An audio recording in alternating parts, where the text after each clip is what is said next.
तो हेलो दोस्तों, हर हर महादेव। स्वागत है आपका फाइनेंस ज्ञान विद करण में। तो जैसा मैंने आपके साथ प्रॉमिस किया था कि हम NISM 8 इक्विटी डेरिवेटिव्स की वीडियो लेकर आएंगे, तो आज हम उसी को कंटिन्यू करने जा रहे हैं आगे। So let us continue our derivative portion. अगर आप देख सकते हो कि जो NISM हमारे पास है, it is a national institute of securities market. ये बॉडी क्या करती है, आपको फाइनेंशियल लिटरेसी लेने में हेल्प करती है। और इसके अलग अलग एग्ज़ाम्स होते हैं, जैसे म्यूचुअल फंड्स, NISM 5 है म्यूचुअल फंड्स, फिर NISM 8 इक्विटी डेरिवेटिव्स, फिर आगे और भी एग्ज़ाम्स होते हैं, रिसर्च एनालिस्ट। तो आज हम डिस्कशन करेंगे NISM 8 इक्विटी डेरिवेटिव्स के हिसाब से। तो अगर आप इसका NISM का ऑफिशियल सिलेबस देखोगे तो ये आपका चैप्टर नंबर 1 आप देखोगे। सबसे पहले बेसिक्स ऑफ डेरिवेटिव्स। इन सब की जैसे ये वेटेज दिया और ये मार्क्स दिए हैं कि कितने मार्क्स का क्वेश्चन आएंगे। इसमें से 10 मार्क्स के क्वेश्चन आपके, और अंडरस्टैंडिंग इंडेक्स चैप्टर जो है नेक्स्ट, उसमें 5 मार्क्स का आएगा, फिर 20। ऐसे आपको बाइफर्केशन दिया है हर एक चैप्टर का। तो let us start by not wasting any time. Chapter number 1, that is basics of derivatives. So sir, what is derivative? आपने अगर आज तक सुना होगा आपने कोई ना कोई, जैसे आप कहते हो कि सर हमारे पास ये होते हैं फ्यूचर्स एंड ऑप्शंस होते हैं, या अगर आप देखते हो कि फ्यूचर्स होते हैं और MCX पे ट्रेड होते हैं, जो मल्टी कमोडिटी एक्सचेंज। तो वो होते क्या हैं बेसिकली, आज हम वो जानेंगे। तो डेरिवेटिव क्या है? एक फाइनेंशियल इंस्ट्रूमेंट है जिसकी वैल्यू डिराइव होती है अंडरलाइंग एसेट से। आप बोलोगे सर कुछ समझ नहीं आया, क्या बोला आपने? चलो मैं आपको एक एग्जांपल के साथ बताता हूँ। ये आप समझो, ये जो पोटली में लेके आया हूँ ये डेरिवेटिव है, और ये हमारे पास फाइनेंशियल कॉन्ट्रैक्ट है। हम ये फाइनेंशियल कॉन्ट्रैक्ट को ये पोटली में डालेंगे, ठीक है। तो डेफिनेशन में क्या लिखा आपके सामने देखो पहले। Derivatives are financial contracts whose values derived from an underlying asset. ये आपका अंडरलाइंग एसेट और ये डेरिवेटिव कॉन्ट्रैक्ट है। हम ये अंडरलाइंग एसेट को इसमें अगर डालेंगे पोटली के अंदर, तो ये हम इसको पोटली में डालकर क्लोज कर देंगे। ये हमारा अब हो गया डेरिवेटिव ऑफिशियल। अब ये जो अंडरलाइंग एसेट है, ये कोई भी शेयर भी हो सकता है, कुछ गोल्ड भी हो सकता है, कुछ भी हो सकता है, सिल्वर भी हो सकता है। अगर गोल्ड का प्राइस ऊपर जाएगा तो वैसे ही हमारी जो डेरिवेटिव की वैल्यू है वो भी ऊपर जाएगी, और अगर हमारा जो अंडरलाइंग एसेट है वो नीचे जाता है अगर, तो हमारे डेरिवेटिव की जो वैल्यू है वो भी नीचे जाएगी। आपको ये बेसिकली मतलब समझ आया कि डेरिवेटिव होता क्या। तो दोबारा हम पढ़ते हैं। It is a financial contract whose value is derived from an underlying asset. These assets can be physical commodities. ये जो हमने बीच में ये डाला ना वाइट कलर का एसेट, ये कुछ भी हो सकता है, कोई फिजिकल कमोडिटी भी हो सकती है, कोई भी है। जैसे मेटल हो सकता है, गोल्ड हो सकता है, जैसे सिल्वर हो सकता है, और एनर्जी में जैसे क्रूड ऑयल हो सकता है, और एग्री कमोडिटीज़ में जैसे एग्रीकल्चर की जो कमोडिटी होती है उसमें जो वीट हो सकता है, कॉटन भी हो सकता है। Next let us discuss it's practical life example. Suppose आप एक सिनेरियो अज्यूम करो कि आपकी ब्रेड मैन्युफैक्चरिंग कंपनी है किटी के नाम से, ओके। और ये जो है वीट पर हैवीली रिलाई करती है, और आपको अब लग रहा है सर कि वीट के जो प्राइसेस हैं वो फ्यूचर में काफ़ी बढ़ सकते हैं। It can rise to maximum extent. So what can you do now? You can buy its futures और यू कैन से फॉरवर्ड्स। दोनों में फ़र्क क्या है? जो फॉरवर्ड्स होते हैं आपके, दैट इज़ प्राइवेटली नेगोशिएटेड। जैसे मैं और ये सपोज़ करो ये राम है, मैं और राम आपस में करेंगे कॉन्ट्रैक्ट, उससे हम कहते हैं फॉरवर्ड कॉन्ट्रैक्ट। और अगर हम यही एक्सचेंज के साथ करें, जैसे NSE, आपका बॉम्बे स्टॉक एक्सचेंज, फिर आपका हो गया कि मल्टी कमोडिटी एक्सचेंज MCX, अगर हम उसके साथ करें कॉन्ट्रैक्ट को, तो हम उसे कहते हैं फ्यूचर्स कॉन्ट्रैक्ट।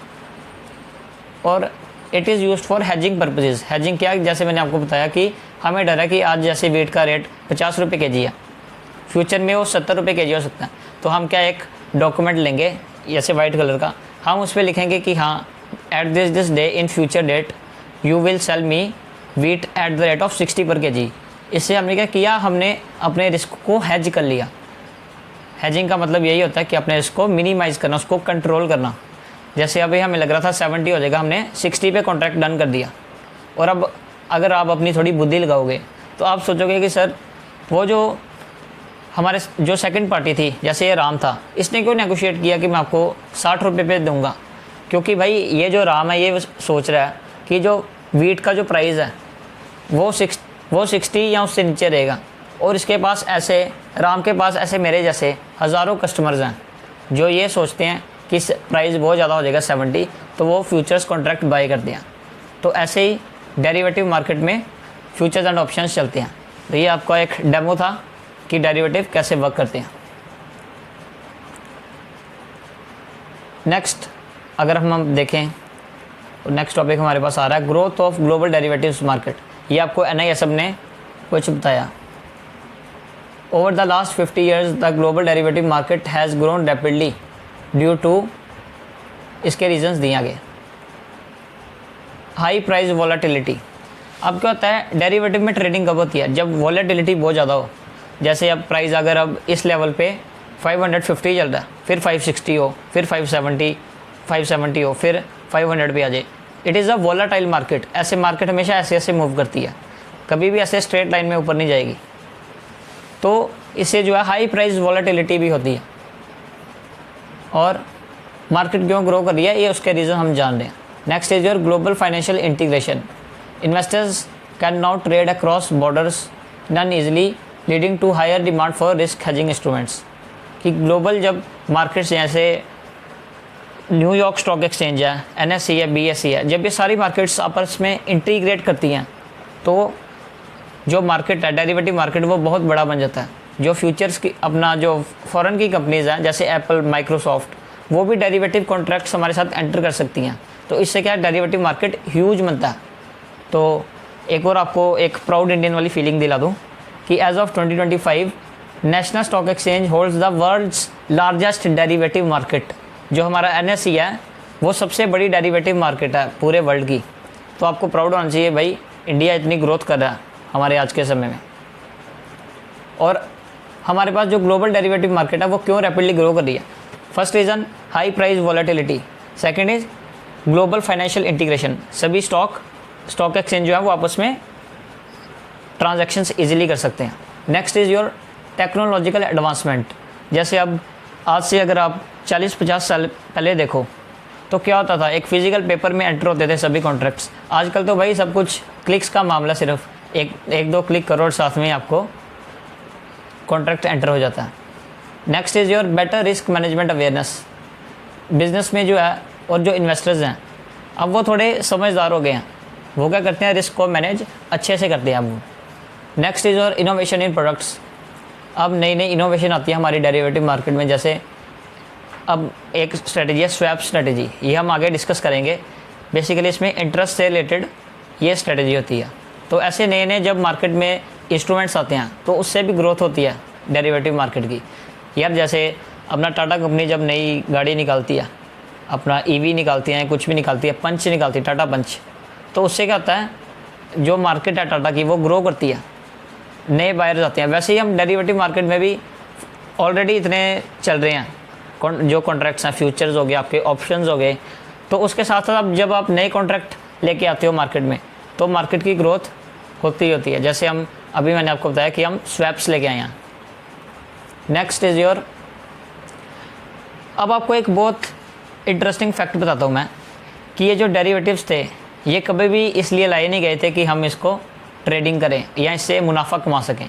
ये इनिशियली आए थे रिस्क को हेज करने के लिए, कि जो रिस्क होता है डेरिवेटिव मार्केट में या हमारी स्टॉक मार्केट में, उसको हम हेज कैसे कर सकते हैं। हेज का मतलब उसको हम कंट्रोल कैसे कर सकते हैं रिस्क को। तो ये अगर आप स्टेटमेंट पढ़ो, ये मैंने लिखी है नोट्स में। Derivatives like futures, options and swaps were originally designed as risk management tools, not speculative instruments. इसको हमने ट्रेडिंग के पर्पज़ से कभी भी नहीं बनाया था। The primary goal was to help businesses and investors to hedge your product themselves from price fluctuations।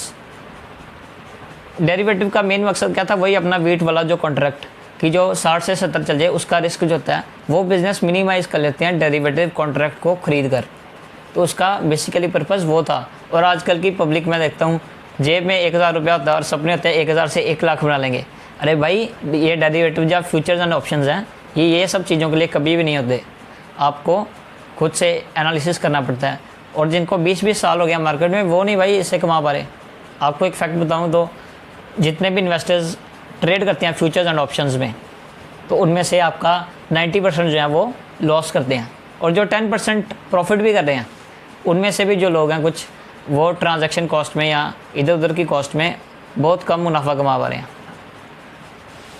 So I avoid you to trade in futures and options, but you should have knowledge of it because it is very much relevant in real trading when you trade in stocks, not futures and options. Now historical background हम देखते हैं। Farmers और जो traders थे वो पुरानी market में forward agreements में एंटर होते थे। फॉरवर्ड एग्रीमेंट जैसे बताया ना कि आपको दो पार्टी के बीच में नेगोशिएट होती है, वो मेरे में और पोटली वाली के बीच में, राम के बीच में, मेरे और राम के बीच में। Next, Chicago board of trade जो है वो 1848 में इस्टेब्लिश हुआ था, और वहीं से जो भी इंडियन मार्केट्स को एक सीख आई NSE BSE को कि हम भी अपना ट्रेडिंग प्लेटफॉर्म शुरू करें, तो तभी से डेरिवेटिव मार्केट इंडिया की भी फेमस हुई। नेक्स्ट इज़ योर, अब ये यार थ्योरी है, ये आप खुद पढ़ सकते हो। इंडियन डेरिवेटिव्स मार्केट क्या हुआ 1996 में 8 में, ये थ्योरी में कोई इंटरेस्ट नहीं है भाई। ये मैं आपको PDF दे दूँगा, तो आप ये रीड कर लेना। सो दोस्तों आज के लिए इधर ही स्टॉप करते हैं, बाकी नेक्स्ट पार्ट के लिए आप कल का वेट करें। Thank you all, and please like subscribe my channel and share with your friends. Thank you very much.